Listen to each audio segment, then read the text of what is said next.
Hi, this is Craig Lanzoni, Director of Linear Learning Company. Welcome to this segment of Prep. Welcome back. Today we're going to talk about our second tool that is going to turn algebra into arithmetic, and that is plugging in our own numbers. You're going to find this to be fast, easy, and it's going to turn some really hard questions into surprisingly easy ones. Let's find out what the rules are and what the process is.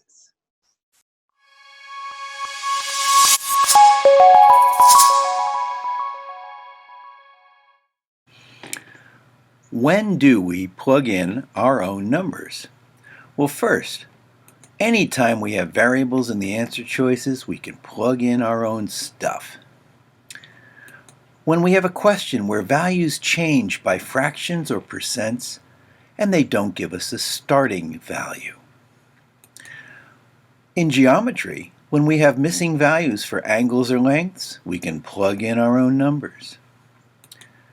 In grid-ins, when we've got a grid-in that offers us just variables to work with, again, plug in your own numbers. In fact, anytime you're trying to solve for two variables simultaneously, plan on plugging in at least one value. And lastly, just as in PETA, whenever you're tempted to do algebra, plug in your own numbers, or at least look for the opportunity. Now that we know when to plug in our own numbers, now let's talk about how. Step number 1. When you are faced with variables, choose a number to replace the variable. Any number will do, but you're going to find that 2 is a number you know more about than any other number. It was the first number you learned to manipulate. 1 is also a really good number to start with. Secondly, avoid using 0 or any number that appears frequently in the answer choices.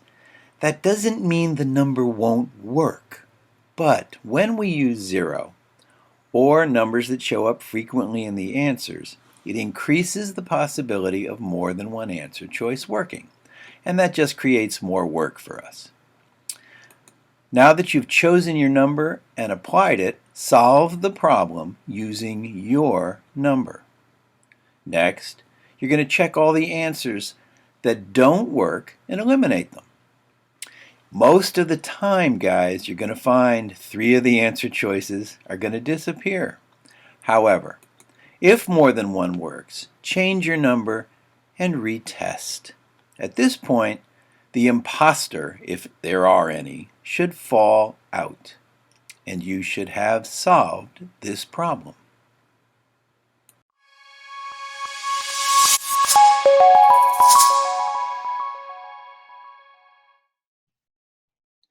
Now that we know when to use our own numbers and how to use our own numbers, let's look at some different algebra concepts. We're going to look at 6, including polynomial division, factoring, isolating a variable, inequalities, equations of a line, and even a geometry problem involving area. We're going to see wonderful places where we can plug in our own numbers, make you that much more powerful, and give you a leg up when it comes to beating the SAT.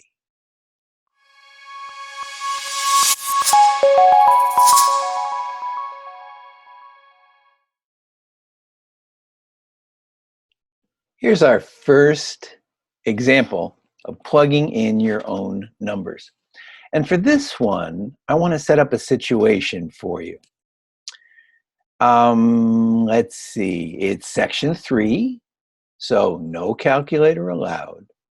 It's question number 17. And you did not do one of the things I suggest. You did not do the questions in order of difficulty. You did them in the order in which they were presented. So you get to number 17, and you've got 30 seconds to answer this question. Now I invite you to turn off this video, spend 30 seconds and solve this problem. Welcome back.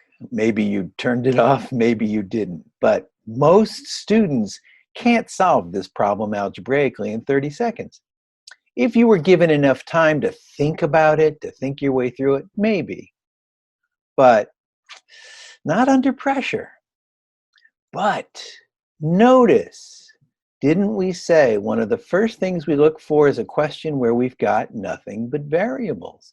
And here, that's exactly what our question says. If 3a equals b, 2b equals c, and 3c equals d, and a times b times c times d cannot be equal to 0, what is the value of d divided by a? We say, well, all I've got is variables, so I can make up my own numbers. Absolutely. So let's make a value for a. And as I suggested, let's use 2. We know more about the number 2 than any other number in the history of numbers. So a is 2. Well, it takes 3 a's to make a b. So b is going to be 3 times 2, or 6. It takes 2 b's to make a c. So 2 times 6, 12. And it takes 3 c's to make a d. So d would be 36. We're looking for d, 36, divided by a, 2. And what do we get? 18. Now you're asking yourself, well, is that always going to be the answer, or do I get a different number if I try a different plug-in? Well, let's give it a go. How about we try -1? A equals -1. Okay. B takes 3 b's to make, or it takes 3 a's to make a b. So b would be -3. Takes 2 b's to make a c. C would be -6. And it takes 3 c's to make a d. D would be -18. D, -18 over a, -1, is going to be 18. Of course it is, because that's the answer. Now, I invite you to work with this particular problem. Try a bunch of different plugins, and you're going to see you always come up with 18. But I want you to get used to this technique, to this concept. When I see variables, I'm going to make up my own numbers. Let's see what comes up next on the agenda.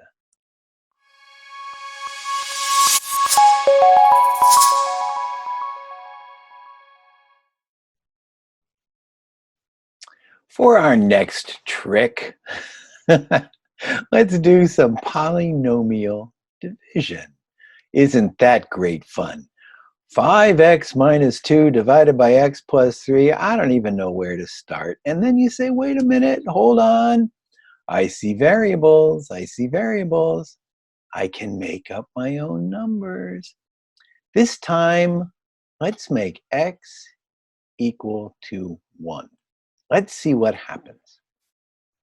So first, we set our number. X is equal to 1. Next thing we're supposed to do is to solve the problem using our number. So we get 5x, which would be 5 minus 2, divided by 1 plus 3. Well, 5 minus 2 is 3, 1 plus 3 is 4, so our answer is 3/4 when x equals 1. Obviously, if x was a different number, we'd be looking for a different answer. Now, let's go find out what gives us 3/4. How about A? 3 over 3, not 3/4, throw it away. How about B? 5 minus 2/3. 5 minus something a little less than 1, definitely not 3/4. Notice we don't continue to figure out what it is. We don't care. We only care that it's not 3/4. How about C?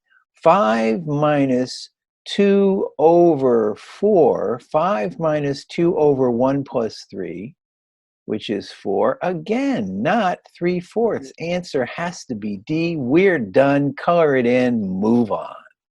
Remember, our purpose in this game is to collect points. It is not to do math problems. However, because we're in a teaching mode, let's figure this out.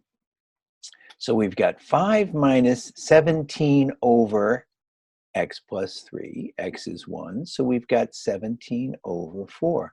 Now let's turn that 5 into fourths. 4 times 5 is 20, so we would have 20 over 4 minus 17 over 4, and lo and behold, there is 3/4. And we're done. How easy is that? Plugging in your own numbers.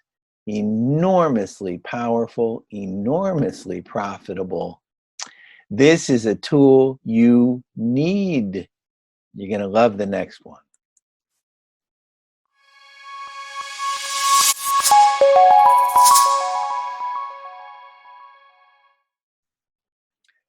Now, let's do some factoring.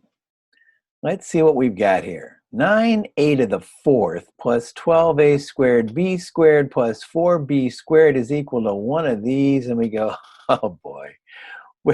Again, I don't know where to start this thing. And then you go, well, I could factor the 9. And then, wait a minute. I've got nothing but variables. Variables. As soon as you have the urge to do algebra, stop and say, can I plug in the answer choices? Well, maybe, but can I make up my own numbers? Anytime I've got variables in the answer choices, I can make up my own numbers. Now, here's the thing. I told you, don't pick numbers that are in the answer choices. Well, here we see 3 shows up, 2 shows up, 4 shows up, 9 shows up. The other problem we've got is this is a section 3 question. Do we really want to start bringing numbers to an exponent of 4 if we don't have to? And the answer is no. Well, guess what number raised to any power is still itself? Ooh, that would be 1, wouldn't it? So how about if I make a equal to 1? Then a to the 4th becomes a piece of cake. And then you say, well, what about the b's? Can I use the same number for 2 variables? Well, nobody said you can't. Now, we don't usually, because when we have the same number for more than one variable, it increases the possibility that more than one answer choice works. However, when we're working with A, things go so quickly that we can afford to spend any extra time.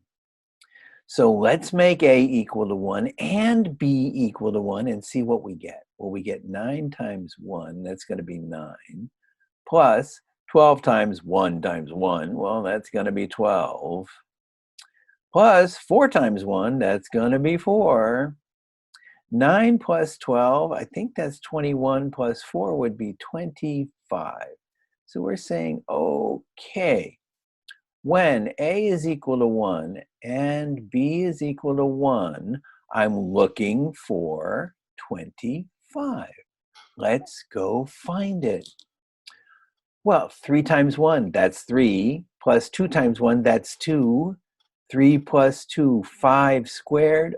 Oh, well, what do you know? There's 25. Okay, we're going to keep A. But we have to check every answer choice just to make sure we didn't pick numbers that worked for more than one answer. Let's look at B. 3 plus 2, 5, but this is 5 to the 4th, not 25. Throw it away. This is 9 plus 4, 13 squared, definitely not 25. And D is 9 plus 4, 13 to the 4th power, definitely not 25. There we go. We are done. A is our answer. Could that have been any easier? I don't think so. Great tool, super result, easy to use. Plugging in your own numbers is the best. It's my favorite.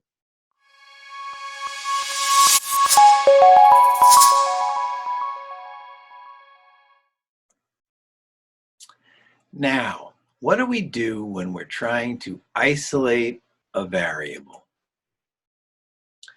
R equals F over N plus F. And we've got a little story here. Remember, word problems, we always go to the bottom and we want to know, what are we looking for? Which of the following expresses the number of favorable reviews in terms of the other variables? We don't even have to look at the rest of the story. We say, oh, so they're trying to isolate F. We look at the answer choices. They're trying to isolate F. And then we think we know how to do this, but we're not quite sure. And we say, wait a minute, I've got nothing but variables. I'm just going to plug in my own numbers. So this time, I'm just for fun, I'm going to make F equal to 2, N equal to 1. And notice, when I put them in this space right here, it's going to push a value for R for me. So we said F is 2, N is 1, 1 plus 2 is 3. So R is going to be 2/3. Let's put that down here. R equals 2/3. So F is 2, N is 1, and R is 2/3. Now we just go to our answer choices and say which one tells the truth. So we're going to put 2 in place of F. And this one is going to be R times N. Oh, 2/3 times 1, which is 2/3, over R minus 1. Oh, 2/3 minus 1, that's negative 1/3. That's going to be a negative number. Well, that's not right. We're looking for 2. And then we say, wait a minute, let's see if this shows up anywhere else, because that's also going to be wrong. Anytime they show us an error, if the error is repeated, throw the answer away. And look, in D, there it is again. Repeat answer, or I'm sorry, repeat error, throw the answer away. Now we're down to just 2. All we have to do is test 1. If it works, we win. If it doesn't work, we still win. This is easy. All right, so we could go right here. N is 1 over 1 minus R. 1 minus 2/3 is 1/3. 1 divided by 1/3 would be 3, not 2. C's no good. Again, this is a teaching event, so let's make sure this works. 2 is R times N is 2/3 times 1, which is 2/3, divided by 1 minus 2/3, which is 1/3. 2/3 divided by 1/3 is indeed 2. And there we go. We're done. That was fun. That was easy. Let's see what's next on the hit parade.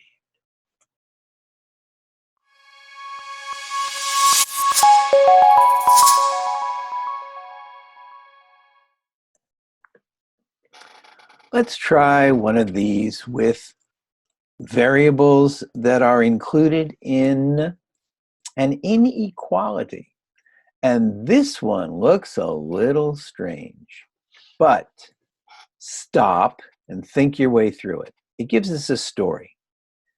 In the xy plane, if 0, 0 is a solution to the system of inequalities above, which of the following relationships between A and B must be true? I have no idea. But here's what we know. We've got y, we've got x, even though I've got a minus sign in front of one of them, and then we've got an a and a b. Well, I know the y's are going to be the same, And I know the x's are going to be the same, even though one's got a minus sign in front of it. The only thing that's going to be different are the a's and the b's.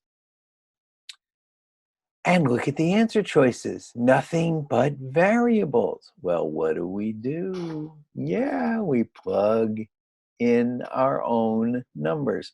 So we need a value for y. I don't know. Let's say y is equal to 3. That's a good number. And we need a value for x. Well, let's say x is equal to 4, just for fun. Well, let's first see what we've got here. So this says 3 is less than negative x, negative 4. 3 is less than negative 4. We need a number. How about 8? Negative 4 plus 8, that would be 4. 3 is less than 4. That's a true statement. So that would make A equal to 8. Then let's go here. Y is still 3.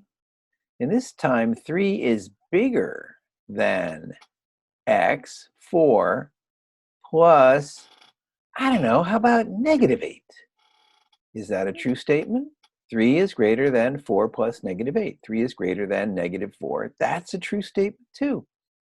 So A is 8 and B is negative 8. Now, as soon as we see these words must be true, it means in every single case. If we can find just one case where it's not true, we can get rid of it. So let's go to A. A is greater than B. 8 is greater than negative 8. True statement. Keep it. Doesn't prove that it's true, but in this case, it's true. So we got to keep it. Can't throw it away. How about B? B is greater than A. Negative 8 is greater than 8? No, that's ridiculous. We've got a perfect example of when this is not true. And as I said, when we say must be true, means it must be true in all cases. How about C? Absolute value of A is greater than the absolute value of B. Oh, the absolute value of A is 8. The absolute value of B is also 8. Oh, that's a true statement. Can't throw it away. And how about D? A is equal to negative B. Oh, that's a true statement also. And now you're saying, oh, Craig, come on. This doesn't work. What did I tell you? Sometimes because of the numbers we choose, more than one answer choice works. In that case, change your numbers. Now, we don't have to change both of them. Let's just change one. How about we change B? From negative 8, how about if we change it to B is equal to negative 9?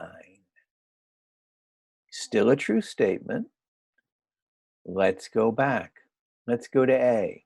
A is greater than B. 8 is greater than negative 9. Still true. How about C?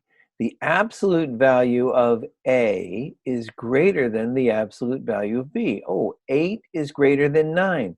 That's no longer true. Throw it away. And D, A is equal to negative B. No, A is not equal to 9. Throw it away. Our answer choice A is all that's left, and we're done.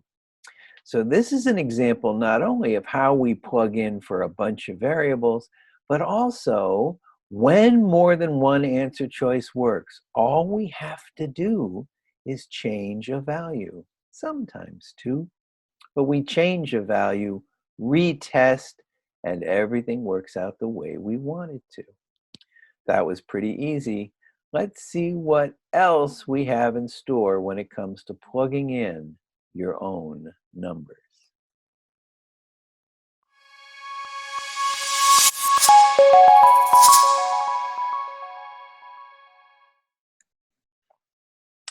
Now, excuse me, this next example is going to be a case where we're given information And things change by percents, but they don't give us a place to start.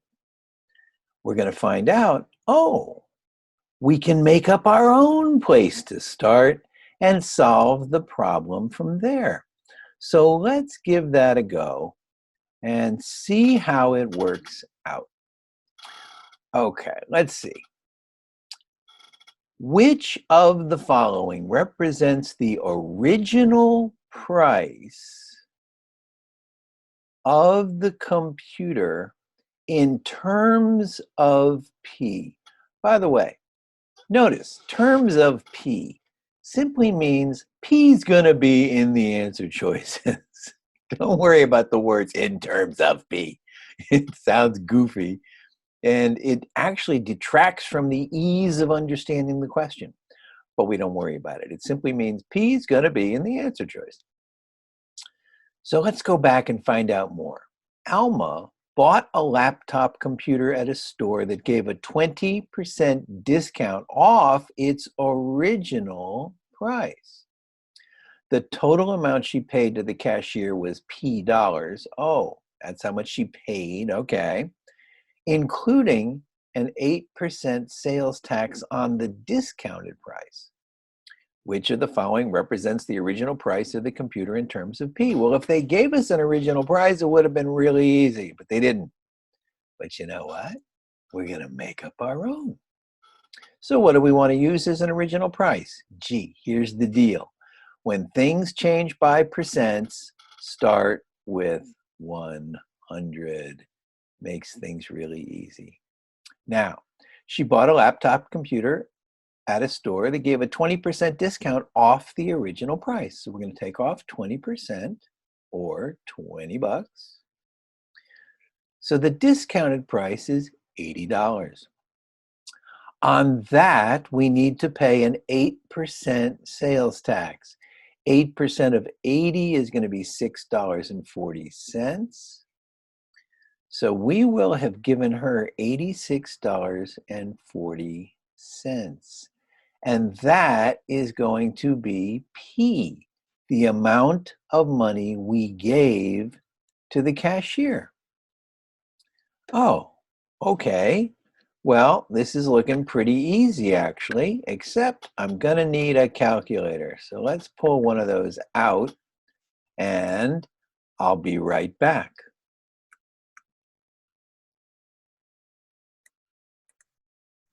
Okay, I'm back with my Casio calculator.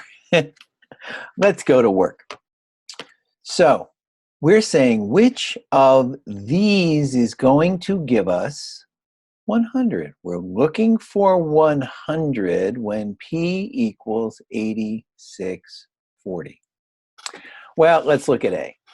0.88 times P. Well, that's going to be smaller than 8640. I'm looking for a bigger number. How about B? 8640 over 0.88. Oh, that's looking pretty good, but when we do it, we find out it's 98, not 100. Throw it away. How about C? 0.8 times 1.08. Oh, that's going to be less than 1. Less than 1 times 8640 is not going to give me 100. Throw it away. D has to be our choice. But we find when we take 8640 and divide it by 0.8 times 1.08, we do in fact get 100. How easy is this? I keep asking you the same question. How easy is this? It's really easy, isn't it? And yet, it takes some of the more confusing questions that they ask on the SAT, and it makes them absolutely doable. Turning algebra into arithmetic. Great, great tool. Work on it. Practice it. You're going to get good, and it's going to pay off. I promise.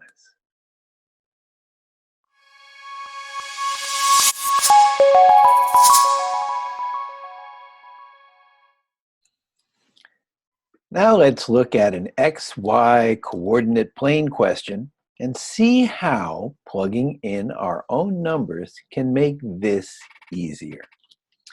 Let's see what we're looking for. What is the slope of the line in terms of C and D? All right, well, we know the equation of a line, y equals mx plus b, and we know that m is in fact the slope. Let's see what they show us.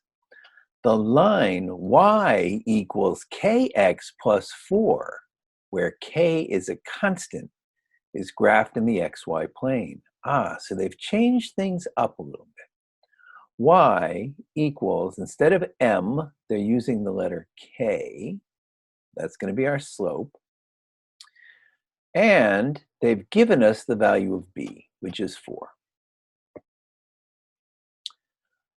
Now they're saying the point on the line is not going to be called xy anymore. It's going to be called CD. So we need a value for c, an x that we're going to call c, and a y that we're going to call d. I don't know. How about we have a nice big number over here? So let's make the y 6 and the x 2. So that's our point. And in this case, c is going to be 2 and d is going to be 6. Now, when we put 6 in place of y and 2 in place of x, what do we get? Let's take that down here, and we see 6 is equal to 2k plus 4. Oh, so 2 is equal to 2k, and k, therefore, is equal to 1. So there's our slope. Our slope is 1 when c is 2 and d is 6. Pretty easy stuff. Let's go to our answer choices and see what gives us 1 when c is 2 and d is 6. How about A? 6 minus 4, that's going to be 2 over c, which is 2. There's 1. Okay, A is good. Keep it. Let's see what else we've got. 2 minus 4, that's a negative 2. We can stop right there. We're not looking for a negative number. We're looking for a positive 1. Throw it away. How about C? 4 minus D, that's a negative number. That's not going to get the job done. And how about D? 4 minus C, that's 4 minus 2, would be 2 over D, which is 6. 2 over 6 is not equal to 1. A is our answer. Again, when we've got nothing but variables to work with, we make up our own numbers, solve using our numbers, go find the answer. Very simple process. I hope you're enjoying this, and I hope it's of value to you.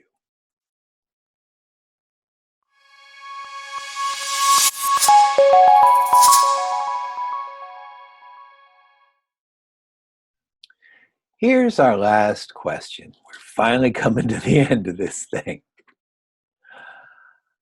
A rectangle was altered by increasing its length by 10% and decreasing its width by p%. If these alterations decreased the area of the rectangle by 12%, what is the value of p? Where do we begin? Here's where we begin. We say, oh, I need a beginning area for my first rectangle. And since everything's changing by percent, I want the area of that rectangle to be 100. Because we've already said when things change by percents, we want to start with 100. And then we say, okay, so what would the sides of my rectangle be in order for the area to be 100? Well, I could use almost any combination I want, 4 and 25, 5 and 20, but I can also use 10 and 10.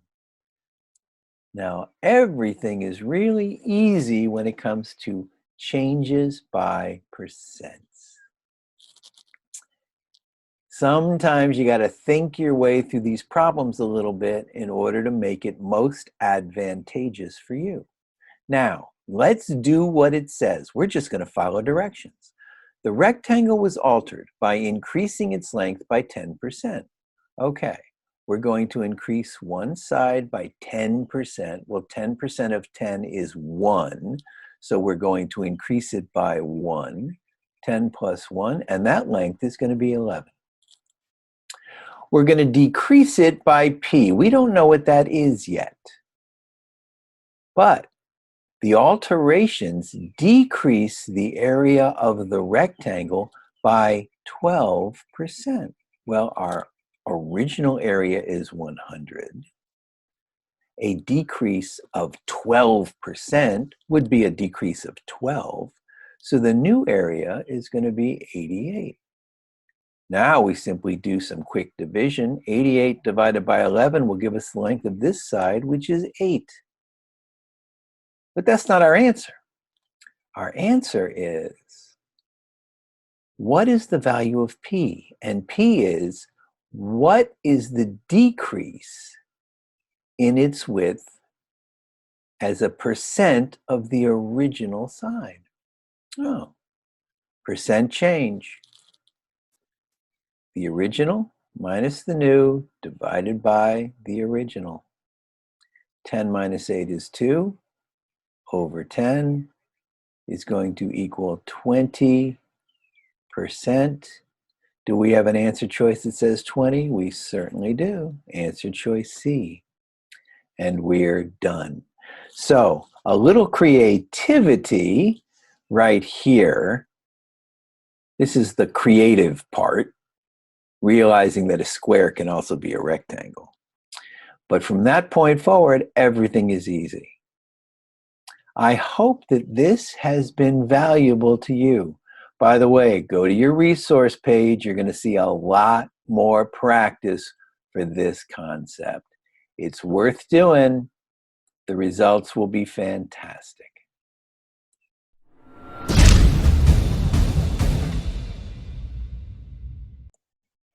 So there it is, plugging in your own numbers. I can't think of anything that's easier, more reliable, more dependable than this approach. It's way better than doing the algebra. I think you'll agree. Remember, go to your resource page. There's lots of practice, and you may want to go back and revisit this video so that you get a better sense of how to apply these tools. Looking forward to seeing you next time. Bye for now.